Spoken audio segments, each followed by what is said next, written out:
Ana María Fuentes González, 78 años en la colonia Espartaco. Hitler inició la guerra porque en la escuela primaria tenía un compañerito judío que siempre se burlaba de él.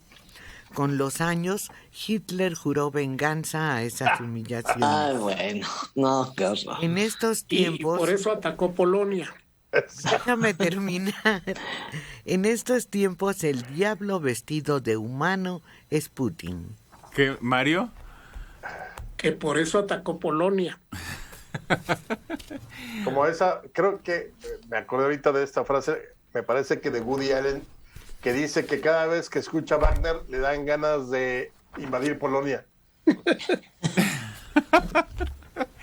Hombre, pero suena bonita su historia. Usted síguela platicando. Pues, ¿qué tiene? ¿Quién puede comprobar lo contrario? No hay datos. Oye, Alejandro, 1836. La batalla de San Jacinto. Hoy, Donde Santana se toma una siesta frente a las tropas tejanas apoyadas por los mercenarios norteamericanos, y ahí es cuando al despertar pues ya están encima de él, del ejército mexicano, y los derrotan finalmente en San Jacinto. pero no es la derrota lo que duele, sino las consecuencias, ¿no? Las consecuencias fue básicamente lo toman preso, pero él, en vez de comportarse con bizarría y pundonor y decir no importa el destino que me depare, le ordena, manda un propio porque tiene tropas, digamos, en la retaguardia, y les dice que se retiren para que no le hagan daño a él. Estaban al mando del general Vicente Filisola, y Filisola, en vez de decir, no, pues ni modo, hay que sacrificar a Santana, sí se retira. Y entonces ahí sí ya acabó la campaña en Texas.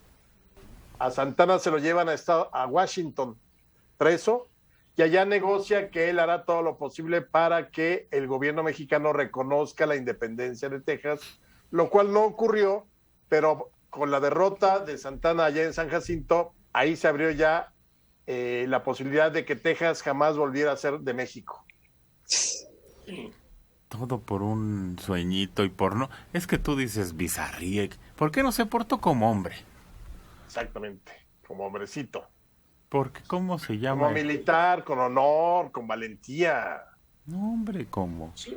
Ni modo que de veras lo mataran. Él era presidente de México. Imagínate cómo lo van a matar. Lo toman prisionero y se hace algo, ¿no? Pero no lo iban a matar. Ese es un indicio de lo cobarde e indigno que era él. Si el hecho es que México perdió todo ese territorio por la mala actuación de los mexicanos. Podríamos haber ganado esa guerra, se podía haber derrotado a la Fuerza Expedicionaria de Estados Unidos, a las dos. Claro, quizá la guerra hubiera seguido de otra forma, pero no hubiera sido tan fácil derrotarnos. Pues él hubiera. Y así... No, pero pues, la diferencia es un hombre. Exacto. Y así nació la República de Texas, que duró 9 años, porque en 1845 ya Estados Unidos, que estuvo esos 9 años frotándose las manos, entonces organizaron un plebiscito en Texas para ver si Texas se quería unir a la Unión Americana, y curiosamente ganó el sí, y en 1845 es que Texas se une a los Estados Unidos, y de ahí ya vendrá un año después la guerra contra México. Sí, qué raro que ganaron, porque hubiera sido el país de Texas. No, bueno, los coahuilenses todavía se lamentan de por qué no se fueron juntos, porque acuérdense que en ese momento el estado era Coahuila y Texas, y el gentilicio era coahuiltejanos. Entonces quedó Coahuila acá y no, pues cómo nos hubieran llevado.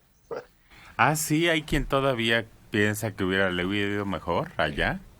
Yo no Hay sé, algo, siempre hay. no, es que la diferencia era finalmente que los inmigrantes tejanos eran anglos.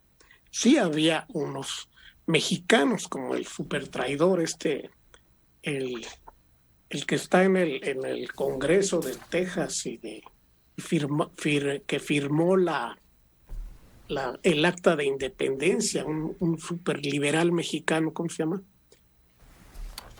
¿Cuál será? Este, que está su nombre ahí en el acta de independencia de Texas. Lorenzo de Zavala. Lorenzo de Zavala, que es un super traidor, es el ejemplo más claro de un traidor de esa naturaleza. Pues De hecho, fue vicepresidente de Texas.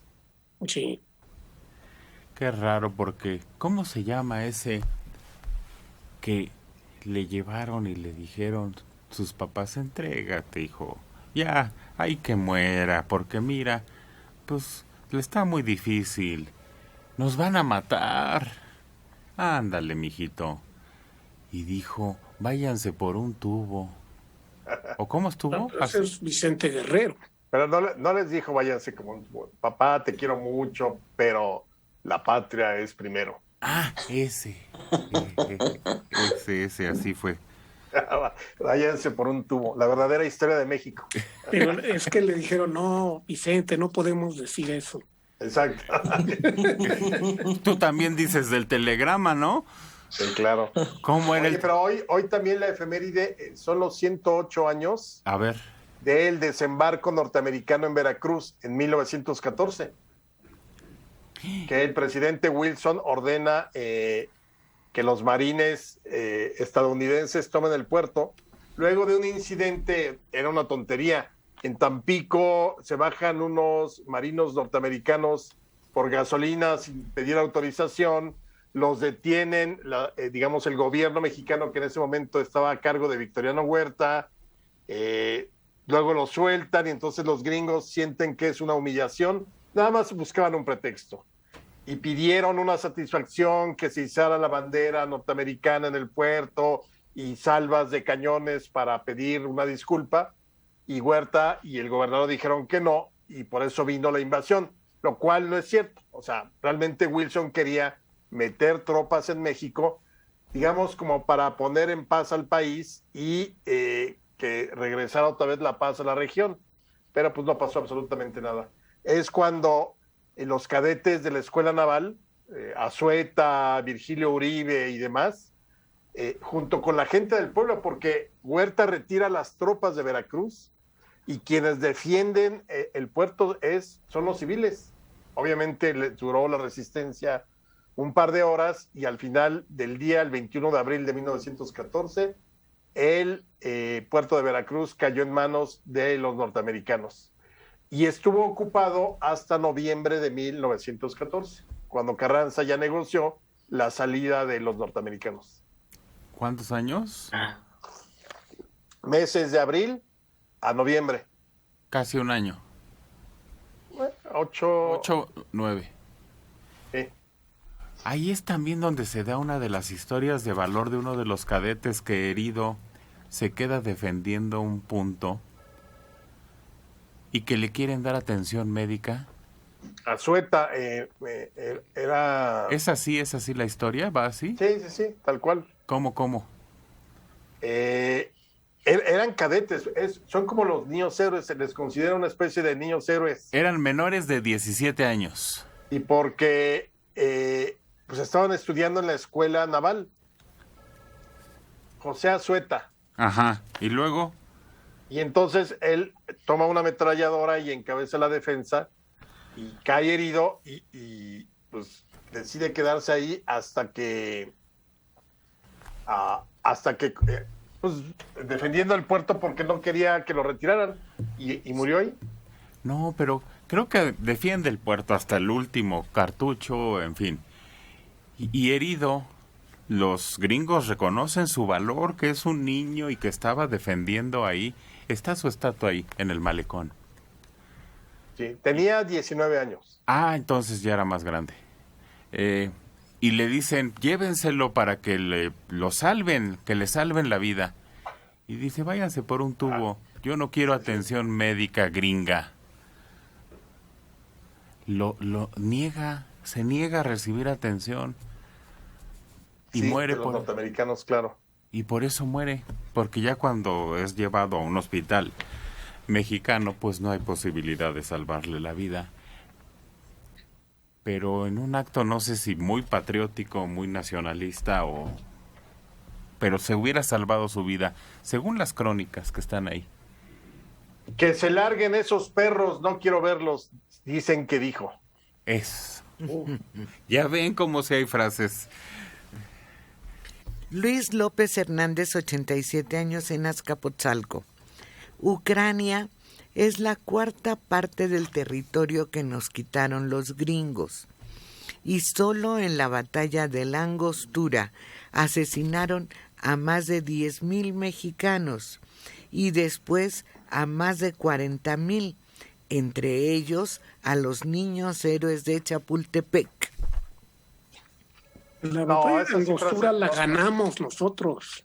No, y no hubo una batalla donde hubieran 10,000 muertos. O sea, en ninguna de las batallas de la guerra entre México y Estados Unidos entre 1846 y 48 tuvo ese número de fallecimientos. De las peores, por ejemplo, el castillo de Chapultepec, hubo de mexicanos aproximadamente 800, incluyendo los 6 cadetes conocidos como los niños héroes. No fue tan cruenta. Desde luego, injusta, y fue un despojo, y vinieron a derramar sangre mexicana, pero no a esos niveles. Aquí tengo... Pero otra cosa, Ucrania está poblada. La parte que nos arrebataron no estaba poblada. Era territorio territorios... mínima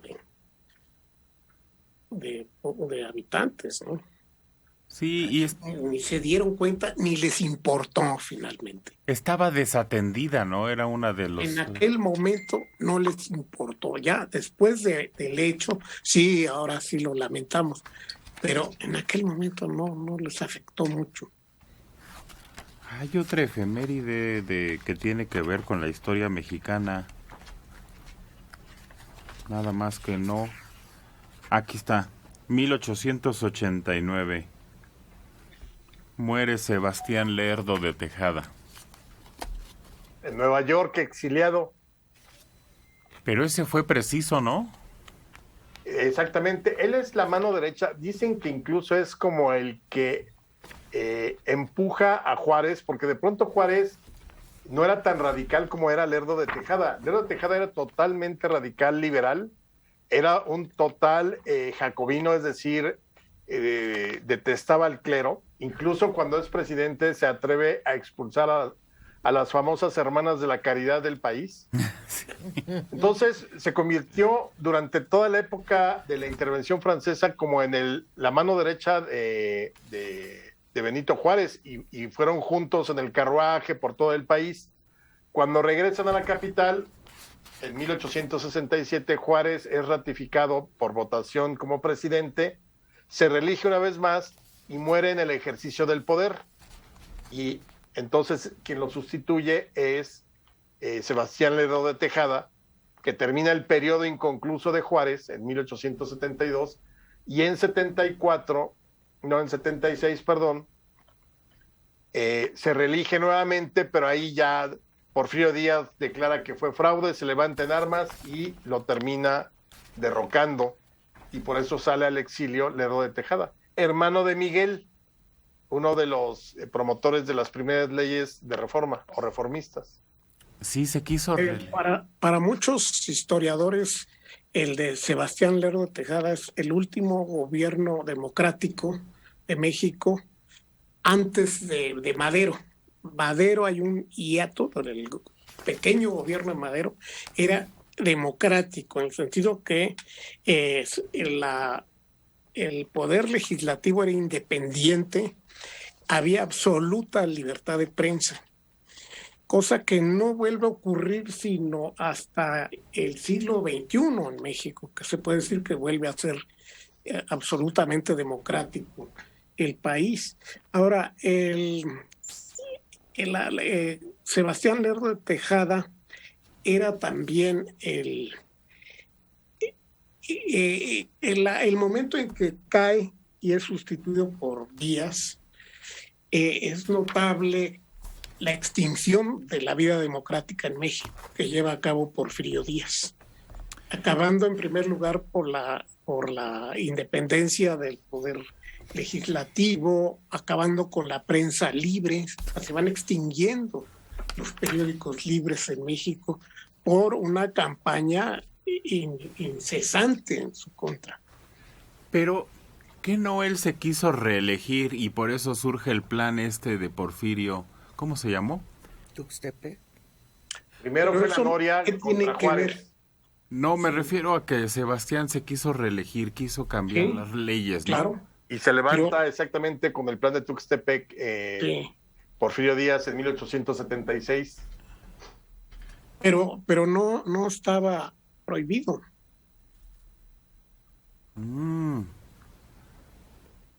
Fue uno de los últimos gobernantes totalmente democráticos en México. Lo que acusó Díaz es que había habido un fraude monumental, que por eso se levantaba en armas. Eso. Ah.